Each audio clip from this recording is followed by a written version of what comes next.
खुशामदीद दोस्तों। पिछले दिनों मेरे पास एक शख्स आए और वो अपनी फैमिली के साथ आए।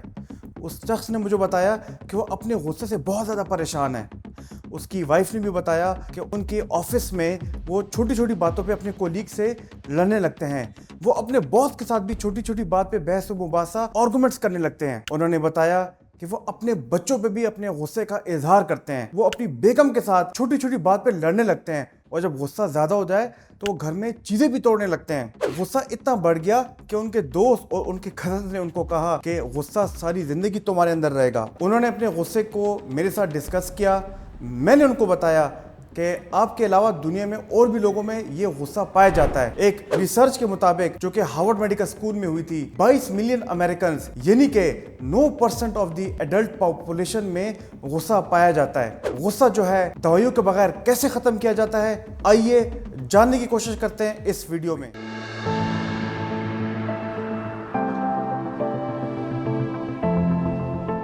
मेरा नाम है doctor Ali Asar Mufti. Welcome to my infotainment channel और मैं एक कंसल्टेंट साइकेट्रिस्ट माहिर नफ्सियात हूँ। जैसा कि शुरू में मैंने आपको बता दिया कि गुस्सा एक आम ऐसी बीमारी है कि जो कि हमारे मुआशरे में बहुत ज़्यादा पाई जाती है। अगर लोग इसको शुरू में काबू ना करें तो ये एक सोसाइटी में, मुआशरे में बहुत बड़ी बीमारी बन जाती है और हमारे रिश्तों में खराबी एक ये खास वजह है। आज हम इस वीडियो में डिस्कस करेंगे कि कौन सी ऐसी आदत हैं, कौन सी ऐसी स्ट्रेटजीज हैं, उन स्ट्रेटजीज को हम अपना के गुस्से पे हम मुकम्मल काबू पा सकते हैं। और ये सारी स्ट्रेटजीज दवाइयों के बगैर हैं। जी हाँ, हम अगर वो रोज़मर्रा तौर पे उन आदतों को अपनाएं और जो बहुत आसान है, उनसे हम गुस्से पे मुकम्मल काबू पा सकते हैं। आगे जाने से पहले दोस्तों मैं आपसे रिक्वेस्ट करना चाहूँगा कि हमारी टीम जो है ये वीडियोस बनाने में बड़ी मेहनत करती है, बड़ी रिसर्च होती है, तो आप हमारे इस चैनल को सब्सक्राइब करें। अगर आप किसी और प्लेटफॉर्म पे देख रहे हैं तो इसको लाइक करें, फॉलो करें।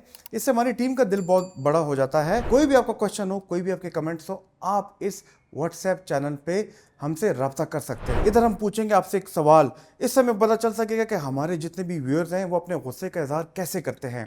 सवाल ये है कि आपको जब भी गुस्सा आता है आप अपने गुस्से का इजहार कैसे करते हैं। नंबर 1, खामोश रह के। नंबर 2, जिस पर गुस्सा हो उस पर उतारते हैं। नंबर 3, चीजें तोड़ना। आपका जो भी जवाब हो आप नीचे दिए गए कमेंट्स में अपने जवाबात दें। पहले नंबर पे जो स्ट्रेटेजी है जो कि गुस्से में आपको बहुत हेल्प कर सकती है, मदद कर सकती है, कि जब भी आपको बहुत ज़्यादा गुस्सा है और आपको लगे कि वो गुस्सा जो है दो बंदों के दरमियान एक लड़ाई इख्तियार कर रहा है, एक फिजिकल फाइट इख्तियार कर रहा है, तो आप खामोशी इख्तियार कीजिए। रिसर्च ने साबित किया है कि जब भी गुस्सा आए वो बहस इख्तियार कर जाए और आपको लगे कि वो बहस से ज़्यादा अब एक दीवानगी की सूरत इख्तियार कर रहा है, 2 या 3 बंदों के दरमियान अब वो एक फिजिकल लड़ाई इख्तियार करने की तरफ जा रहा है, तो आप खामोशी इख्तियार करें। ये तहकीक कहती है, किताबों में ये लिखा गया है कि खामोशी में आप जो है इंफॉर्मेशन अपनी ब्रेन में प्रोसेस कर सकते हैं। एक बड़े मशहूर साइक जर्नल में ये लिखा गया है, आर्टिकल का नाम था the hidden benefits of silence. वहाँ पे लिखा गया था कि खामोशी में आपका दिमाग जो है आपके इर्द गिर्द जितना भी इंफॉर्मेशन होता है उसको प्रोसेस करता है और इससे आपको पता चलता है कि क्या आप आगे खामोशी इख्तियार करेंगे या आप आगे उसको रिस्पॉन्ड कैसे करेंगे। तो जब भी आपको बहुत ज़्यादा अगली दफ़ा गुस्सा आए तो यकीन मानिए कि आप जो है उस टाइम खामोशी इख्तियार करें। इससे आपका ही बहुत ज़्यादा फ़ायदा होगा और आप किसी भी आगे आने वाले जो है बड़े मुसीबत से बच सकते हैं। ना सिर्फ बच सकते हैं, अगर आपने कोई जवाब देना होगा तो आप अपने अल्फाज का इस्तेमाल बहुत अक्लमंदी और बहुत केयरफुली, बहुत समझदारी से कर सकते हैं। एक और ऐसी इम्पोर्टेंट ऐसा तरीका जिसे आप अपने गुस्से में ला सकते हैं कि आप अपने गुस्से का इजहार करें। अभी आप भी सोच रहे होंगे कि ये डॉक्टर अली कैसी बात कर रहे हैं कि गुस्से में कमी लाने के लिए आप अपने गुस्से का इजहार करें। जी हाँ, गुस्से को दबा के रखना नहीं होता, गुस्से का इजहार करना है। रिसर्च के मुताबिक अगर आपने गुस्सा दबा के रखा तो वो गुस्सा जो है आपके अंदर एक ज़हनी बीमारी बन जाएगा। लेकिन गुस्से का इजहार करने के लिए आपने हेल्दी आउटलेट्स को ढूंढना है। जब भी आपको गुस्सा आए तो आपने गुस्से को हेल्दी जगहों पे चैनलाइज करना है। अगर आप किसी जगह पे बैठे हों और अगर बहुत ज़्यादा आपको बहस में गुस्सा आ रहा हो तो आप वहाँ पर जाके गुस्से का इजहार ना करें, आप पंचिंग बैग टेक्निक को अपना सकते हैं। अंग्रेज वेस्ट में ऐसे करते हैं कि वो ग्लव्स पहन के पंचिंग बैग यानी कि बॉक्सिंग बैग को वहां पे जाके गुस्सा अपना बॉक्सिंग करके निकालते हैं, उसको जोर जोर से मारते हैं। तो उससे क्या होता है कि उनका तो गुस्सा भी निकल जाता है, एक्सरसाइज की एक्सरसाइज भी होती है और एंडोर्फिन्स भी निकलते हैं, यानी कि आपके बॉडी के अंदर नेचुरल एंडोर्फिन निकलते हैं जो कि आपके दिमाग के लिए वैसे ही फायदा है। लेकिन अगर आप कहेंगे कि मेरे पास तो पंचिंग बैग ही नहीं है, आप घर में जाके तकिए पे गुस्सा निकाल सकते हैं, तकिए को मुक्के मारें। चले अगर तकिया नहीं तो अगर आपके घर में फुटबॉल तो होगा, आप फुटबॉल को जोर जोर से किक्स मार सकते हैं, फुटबॉल पे ये अपना गुस्सा चैनलाइज कर सकते हैं। ये मैं नहीं कह रहा, ये तहकीक कह रही है। इसके अलावा गुस्सा निकालने के और भी बड़े तरीके हैं। अगर आप फुटबॉल पे, पिलो पे या पंचिंग बैग पे गुस्सा नहीं निकालना चाहते, आप घर आएं, अगर आपको जिस शख्स पे गुस्सा आया है, जिस इवेंट पे गुस्सा आया है, निकालिए डायरी अपने घर में, पेन निकालिए और उस इवेंट को लिखिए, जो आपके दिल के हालात हैं उस कागज पे लिखिए। अगर आपको किसी बंदे पे गुस्सा आया है तो उस बंदे के बारे में जो आपको जज्बात आपके दिल में आए हैं, अगर आपको कोई गाली भी उस बंदे को देनी है, वो सारी बातें उस डायरी पे लिखिए। यकीन जानिए कि आपका गुस्सा 50 से 80% कम हो जाएगा। ये जो डायरी पे लिखने वाले अमल है, इसको जर्नलिंग कहते हैं। और जर्नलिंग से आपका गुस्सा, यकीन जानिए कि मैंने जैसे पहले भी कहा, 50 से 80% कम हो जाता है। और ये गुस्से को चैनलाइज करने का बहुत ही इफेक्टिव, बहुत ही आजमूदा तरीका है। और अगर फिर भी आपका गुस्सा कम नहीं होता तो जाइए अपने जॉगर्स निकालिए, जाके रनिंग कीजिए। अगर आप रनिंग नहीं करना चाहते, जाइए वॉक कीजिए। और अगर फिर भी आपका गुस्सा कम नहीं होता तो जाइए क्वाड्स कीजिए, उठक बैठक कीजिए, सिट स्ट्रेंथ कीजिए। इससे आपके अंदर नेचुरल एंडोर्फिन रिलीज होती हैं। एंडोर्फिन जो है हमारे बॉडी के अंदर हैप्पी हार्मोन्स है, वो जाते हैं आपके दिमाग को सिग्नल देते हैं। इससे आपकी दिमाग की रगें भी खुलती हैं और आपको एक सेंस ऑफ रिलीफ मिलती है और आपका गुस्सा कम होता है। तीसरे नंबर पे जो हम एक स्ट्रेटेजी जिसको मिस करते हैं जब भी हमें गुस्सा आता है, वो है कि हम गुस्से को हमेशा रिएक्ट करते हैं। हम जब भी हमारे इर्द गिर्द जब भी कोई सानहा होता है, जब भी कोई इवेंट होता है, हम उसको रिएक्ट करते हैं, जबकि हमें रिस्पॉन्ड करना चाहिए। अब रिएक्शन क्या होता है, रिस्पॉन्ड क्या होता है, मैं आपको समझाता हूँ। दोस्तों, रिएक्शन जो है वो हमेशा एक क्विक, हमारी बॉडी का एक रिफ्लेक्स होता है। जब भी रिएक्शन होता है वो तेज होता है, हम उसमें सोचते नहीं है। और ये एक गुस्से की नेचुरल हमारी बॉडी का रिफ्लेक्स है। जब भी कोई बंदा आपको कोई बुरी बात कहे, जब भी कोई सानेहा हो, जब भी आप देखें कोई ऐसी बात हो जो कि आपको अच्छी ना लगे, ये ऑटोमेटिकली आपकी बॉडी का एक रिफ्लेक्स होता है जो कि रिएक्शन कहलाता है। कोई चीज़ आपको अच्छी ना लगे तो आपकी बॉडी से एकदम रिएक्शन निकल आता है। लेकिन हमें गुस्से में रिएक्ट नहीं करना चाहिए, बल्कि हमें गुस्से में करना चाहिए रिस्पॉन्स। रिस्पॉन्स जो होता है वो एक टाइम टेकिंग प्रोसेस है। जब भी आपको कोई ऐसी बात नागवार लगे और अगर आपको अचानक गुस्सा हो तो आपने रिएक्ट नहीं करना, आपने रिस्पॉन्ड करना है। और रिस्पॉन्ड जो है टाइम टेकिंग प्रोसेस है। आपने ठहराव लाना है अपने मिजाज में, आपने रुकना है, आपने बार बार सोचना है कि क्या मैं एक काम कर रहा हूँ तो उसके कॉन्सिक्वेंसेस क्या हो सकते हैं, मेरे फ्यूचर पे असर क्या होगा।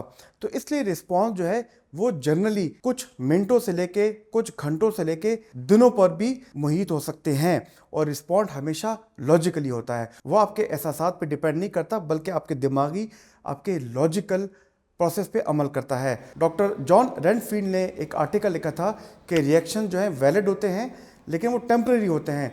तो लिहाजा कोशिश कीजिए कि आप रिस्पॉन्स दें और इनको लिंकअप करें अपने जज्बात के साथ और अपने बिहेवियर के साथ। जब भी आप रिस्पॉन्स दें तो कोशिश कीजिए कि अपने इर्द गिर्द लोगों के साथ बात करें, उनसे मशवरा करें, उनके मशवरे के बाद आप रिस्पॉन्ड करें। तो यकीन जानिए कि आपका रिस्पॉन्ड बहुत मैच्योर होगा और आपके आने वाली ज़िंदगी में आपको बहुत फ़ायदा देगा।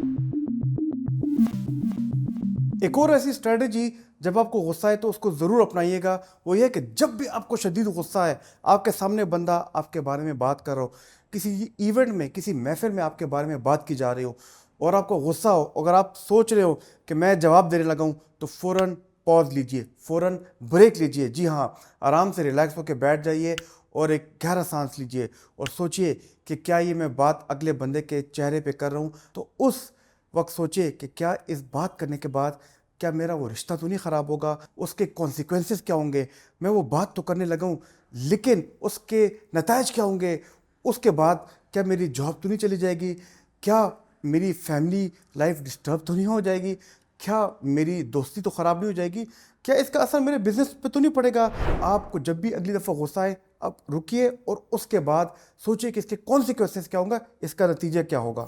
ब्रेक लेने के भी कुछ आदाब हैं। जब भी आप ब्रेक लें, जब भी आप उसको जवाब दें, जब भी आपको गुस्सा आता है तो उसमें आपका जिस्मानी रिस्पॉन्स क्या होता है। जी हाँ, जब भी आपको गुस्सा आता है तो सोचिए आपके दिल की धड़कन कैसे होती है, वो तेज़ हो जाती है। जब भी आपको गुस्सा आता है तो सोचिए कि आपके हाथ पाँव कांपते हैं। जब भी आपको गुस्सा आता है तो ज़रा सोचिए कि आपके चेहरे की रंगत कैसे हो जाती है, क्या वो बदल जाती है। जब भी आपको गुस्सा आता है तो ज़रा ये भी सोचिए कि आपके हाथ क्या वो मुट्ठी में बदल जाते हैं। इसके अलावा और भी सोचिए कि गुस्से में आपके फिज़िकल, आपके जिस्मानी बदलाव क्या क्या आता है। इसलिए ये बहुत ज़रूरी है कि टेक अ ब्रेक लीजिए और सोचिए कि जब भी गुस्सा आता है तो आपके जिस्मानी बदलाव क्या आता है, क्या क्या वो नुकसान देता है आपके जिस्म को। दोस्तों, जब भी आपको गुस्सा आए, सबसे इंपॉर्टेंट ऐसी स्ट्रेटेजी जो कि मैं अपनी ज़िंदगी में बहुत ज़्यादा इस्तेमाल करता हूँ, वो है कि हेल्दी कम्युनिकेशंस। जी हाँ, यानी कि आपको गुस्सा भी आए लेकिन कभी कभी आपने जवाब भी देना होता है। तो यह बहुत ज़रूरी है कि आप कैसे जवाब दें कि आपका जवाब अगले को मिल भी जाए और आपका गुस्सा कन्वे भी हो जाए और आपके रिश्ते भी ना टूटे और बदतमीज़ी का अमल भी बीच में ना आए। तो दोस्तों, इसमें सबसे पहले ज़रूरी कि एक्टिव लिसनिंग। तो जब भी गुस्सा दो बंदों के दरमियान आए, आप अगले की बात सुने और गौर से सुने। देखिए कि वो कहना क्या चाहता है।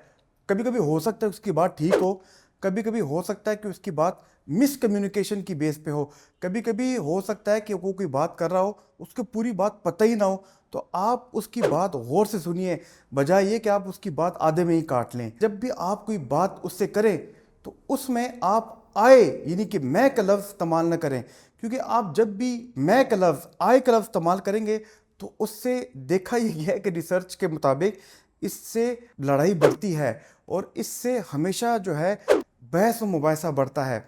इससे हमेशा कन्फ्रंटेशन कम्युनिकेशन बढ़ती है। कन्फ्रंटेशन कम्युनिकेशन का मतलब ये कि हमेशा ये बात को बढ़ावा मिलता है। जब भी आपको गुस्सा आए और कोई बंदा आपके साथ लड़ाई झगड़ा करे, कोशिश करें कि उस पर कोई ब्लेम ना लगाएं और कोशिश करें कि आप जो ये इल्ज़ाम तराशी, ब्लेम गेम और शेम गेम जो है, इस आर्गूमेंट से बचें, क्योंकि जितना आप इसका इस्तेमाल करेंगे ये गुस्से को एस्केलेट करेगा, गुस्से को ज़्यादा करेगा, कन्फ्लिक्ट ज़्यादा होगा और गुस्सा जो है एक झगड़े में बदल जाएगा। जब भी गुस्सा अगले बंदे को या किसी महफिल में हो, काम रहें, इत्मीनान से रहें, पुरसुकून रहें और इज़्ज़तमंद रहें। अगले बंदे को आप जितना भी इज़्ज़त देंगे कि भाईजान आप बात ठीक कर रहे हैं, भाईजान मैं आपकी बात समझ पा रहा हूँ, आए भाई बैठ के बात करते हैं, भाईजान आप पानी पिएं, तो यकीन जानिए कि उसका 50% गुस्सा कम हो जाएगा। लेकिन अगर आपकी टोन ही ख़राब होगी, अगर आप उसको गुस्से से बात करेंगे कि तुम क्या बात कर रहे हो, तुम क्यों ऐसी बात कर रहे हो, जाओ दफ़ा हो जाओ, तो ये गुस्से को बढ़ावा देगा और ये गुस्सा जो है झगड़े में बदल जाएगा। सबसे इम्पोर्टेंट और आखिरी बात कि आप सॉल्यूशंस पे फोकस करें कि हमने इस बात का हल निकालना है। जब आप उसको रिस्पेक्ट दे दें, आप उसको बिठा दें और अगर इल्ज़ाम तराशी तक बात पहुंच भी जाए तो आप उनको बिठाएं और उनको कहें कि भाई साहब इसका हल कैसे निकालें, और हल जो है दो तरफा होता है। तो आए इन बातों का हल निकालें बजाय जाके कि हम लड़ाई की तरफ जाएं। अगर दो बंदे इन चीज़ों का हल निकालें, अगर सोसाइटी इन चीज़ों का हल निकाले तो हमारे मुल्क में गुस्सा कम होगा, हमारे मुल्क में कॉन्फ्लिक्ट्स कम होंगे। ये एक हेल्दी सोसाइटी की निशानी है और इसकी मिसालें दुनिया में बहुत मिलती हैं जो कि सोसाइटी लेवल पे, जो कि कम्युनिटी लेवल पे हल निकालती हैं, गुस्सा उनमें कम होता है और वो नेशंस तरक्की करती हैं। अगले नंबर पे जो पॉइंट आता है कि जिसको सामने रख के आप गुस्से से बच सकते हैं और गुस्से जब भी आए आप उसको प्रिवेंट कर सकते हैं, कि आप अपने इर्द गिर्द माहौल में ज़रा फोकस कीजिए कि वो कौन से ऐसे पॉइंट हैं कि जिससे आपका गुस्सा ट्रिगर होता है। जब वो इवेंट आता है, जब वो लोग आते हैं, जब वो न्यूज़ आती है, जब वो खबर आती है, आपको गुस्सा आता है, वो पॉइंट्स अपने पास लिख लें कि जिनसे आपको गुस्सा आता है। हमारे पास बहुत ऐसे लोग आते हैं कि वो कहते हैं कि हमारी ज़िंदगी में कुछ ऐसे टॉक्सिक लोग हैं, कुछ ऐसी टॉक्सिक पर्सनैलिटी हैं कि जब वो हमारी ज़िंदगी में आते हैं, जब वो हमारे सामने आते हैं, हमें कुछ ऐसी बात करते हैं तो हमारे लिए गुस्से का बायस बनते हैं। और जब भी हम अपने घर जाते हैं तो वो गुस्सा हम अपने फैमिली पे, हम अपने बच्चों पे गुस्सा निकालते हैं। हमने उनके ट्रिगर पॉइंट्स आइडेंटिफाई किए और उनको हमने कहा कि उन टॉक्सिक पर्सनालिटीज़ को इग्नोर करें। कुछ ऐसे लोग भी आते हैं हमारे पास जो कहते हैं कि हम कुछ ऐसी मीडिया, कुछ ऐसे न्यूज़ चैनल्स हैं जिनको हम देखते हैं, कुछ ऐसे इवेंट्स हैं जिनको हम देखते हैं तो उससे हमें गुस्सा आता है। इसके अलावा कुछ ऐसे लोग हैं कि जो अपने पास्ट इवेंट्स, पास्ट ज़िंदगी के कुछ ऐसे इवेंट्स को रिकॉल करते हैं जिससे उनको गुस्सा आता है, तो हम उनको मदद करते हैं कि उन ऐसे ट्रिगर्स को रिकॉल करने में कि जिनको वो नोट करें और उनको इग्नोर करें कि जिससे उनको गुस्सा ना आए। तो दोस्तों, ये आपके लिए जानना बहुत ज़रूरी है कि जो ऐसे ट्रिगर्स हैं, जो ऐसे इन्वायरमेंट है जिनमें लोगों को बहुत ज़्यादा गुस्सा आता है, जैसे कि सीजन्स चेंज होते हैं, मौसम चेंज होती है। कुछ लोग ऐसे होता है कि जब सर्दी आती है उनमें लोगों को गुस्सा आता है, कुछ लोग ऐसे होते हैं कि वो बाहर के मौसम में उनको गुस्सा आता है, कुछ लोगों को बारिश के मौसम में बहुत गुस्सा आता है। तो लिहाजा अपने गुस्से के ट्रिगर्स को पहचानिए, किस सिचुएशन में आपको गुस्सा आता है और उन ट्रिगर्स को अवॉइड कीजिए। कुछ ऐसे ट्रिगर्स होंगे, कुछ ऐसे इवेंट्स होंगे कि जिनमें आपका गुस्सा कम होता होगा, जैसे कि मैंने बार बार कहा एक्सरसाइज। उसके अलावा कुछ लोग ऐसे होंगे जिनको कुरान के जिक्र में उनका गुस्सा कम होता होगा, और कुछ ऐसे लोग हैं कि जिनको म्यूजिक सुनने से उनका गुस्सा कम होता होगा, और कुछ ऐसे लोग हैं, हमारे पास ऐसे मरीज भी आते हैं कि जिनका गुस्सा बुक रीडिंग से कम होता होगा। तो लिहाजा आइडेंटिफाई कीजिए अपने आपके ट्रिगर्स क्या हैं कि जिनसे एक तो आपको गुस्सा कम होता है और जिनसे आपका गुस्सा ज़्यादा होता है।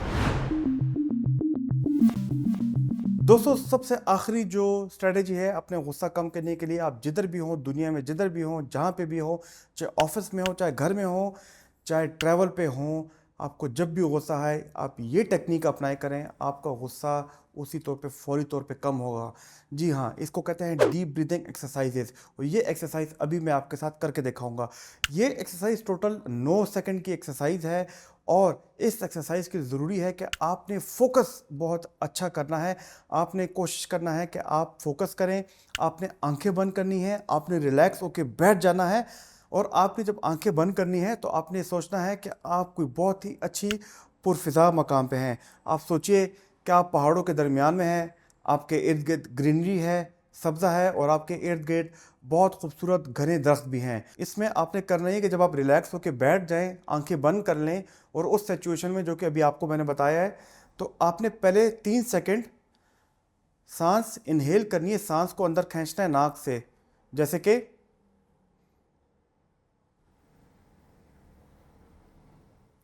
फिर अगले 3 सेकंड आपने सांस दबा के रखनी है,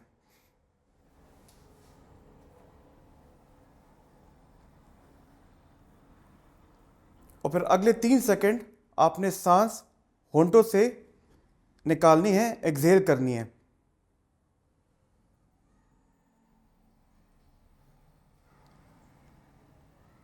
ये वाली मश्क आपने कम से कम 4 से 5 दफ़ा दोहरानी है। यकीन कीजिए आपका गुस्सा और आपकी एंग्जाइटी लेवल जो है फौरी तौर पे कम हो जाएंगे। इस पे हम मज़ीद डिटेल में वीडियो बनाएंगे और आपको बहुत ज़्यादा फ़ायदा होगा। दोस्तों, कैसे लगी आज की वीडियो? गुस्सा एक नेचुरल इमोशन है और हर बंदे को गुस्सा आता है, लेकिन गुस्सा आना ना आना कोई बड़ी बात नहीं है, गुस्से पर काबू पाना एक बहुत बड़ी बात है।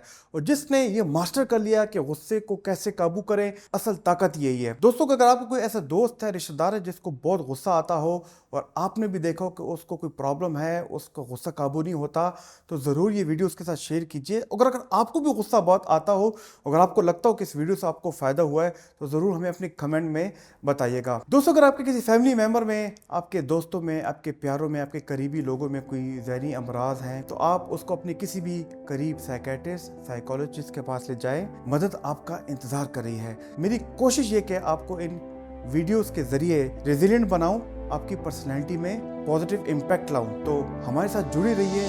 खुदा हाफिज़।